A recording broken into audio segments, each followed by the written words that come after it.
Welcome back to the series where I show you some of the best looping and hiding spots in every map in Phasmophobia. And in this episode of the series, we're going to be going over Bleasdale Farmhouse. Let's get into it. To start off this video, we're going to start off with the looping spots in Bleasdale Farmhouse, from my favorite to least favorite. Number one, my favorite looping spot in Bleasdale Farmhouse is 100% the attic. You can see here that you have the stairs leading up to the attic. This is on the second floor. And if you have the ghost chasing you here, anywhere on the second floor, you go ahead, you run up the stairs, and then either go right or left. Go around this staircase. The reason for that is the ghost is going to have to path around as well. It cannot go over this, obviously, because there's a big hole there.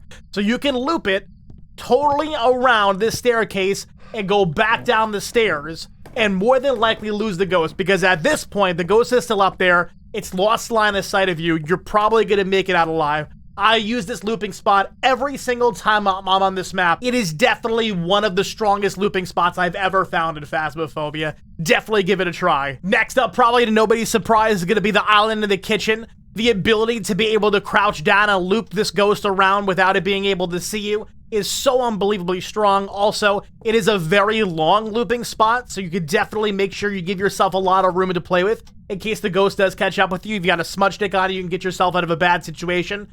Third best looping spot's going to be right here on the other side. It's going to be the dining room table. Again, you can crouch down. The ghost will never be able to see you if you crouch down and you have your electronics off, or you could decide to loop it while you're standing up and observe the ghost during a ghost hunt. Either way, very, very valid looping spot. The last and probably my least favorite looping spot on Bleasdale is going to be the couch. The reason that this is not preferable for me is that it doesn't have that crouch looping capability. The ghost will still be able to see you even if you're crouching down. Also, it does have this fan here that tends to get in the way, and this weird like chest thing. So as you're looping around, you tend to hit those, and it leaves a lot of room for error. So not my preferable hiding spot. I tend to just run to inside of the kitchen or the dining room instead to loop in here. But still, if you found yourself in a bad situation, could definitely save your life during a hunt. Now we're going to go over natural hiding spots inside Bleasdale Farmhouse. Hiding spots that'll be there no matter what difficulty you're playing on. They will never be blocked off.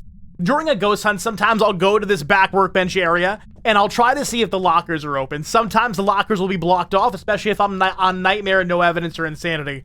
So in that case, what I usually do is I like to hide behind the lockers. If the ghost paths all the way back here to be able to have line of sight on me, obviously I'm dead. But if I do get stuck in a bad situation, this often saves my life many, many times. So this is a good opportunity to hide behind the lockers if the lockers are blocked off. Next up is going to be inside the bathroom leading to the back of the workbench area. We have this weird countertop vanity thing here. So you can go ahead, crouch down, and go back here.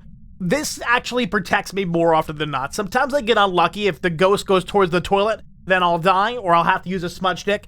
But usually, if it just peeks inside the bathroom and it doesn't come this far back, it will never see me here. So this is an opportunity if you can't get to that locker spot all the way in the back workbench area. Next up is going to be here at the grandfather clock inside the foyer of the entrance of Bleasdale Farmhouse. You can go ahead, crouch down or stand up, whatever you want to do, and go back here behind this column and this grandfather clock. Sometimes there'll be a natural hiding spot available where there's going to be some boxes here to give you a little bit more of a closure so that the ghost doesn't see you back there, but still definitely valid. May not see you if it decides to not path literally right here. So a very slim chance the ghost will see you back there. I've died there. I've not died there. It's not the best, but it does work if you're stuck in this area. So go ahead and give this a shot for natural hiding. Next up is going to be the upstairs laundry room. If there's not the ability to hide behind the washing machine, sometimes it's going to be blocked off. You're always going to have the opportunity to hide behind the shelf on the right side of the room. So you can basically just turn your electronics off, dip back here. And again, this has saved my life a lot of times as well. Very, very good hiding spot. Last but not least for natural hiding is going to be the upstairs attic. We have a lot of spots up here. Lots of opportunities to make things work. For example, we have behind the sofa back here. Turn your electronics off, dip up in the back area there.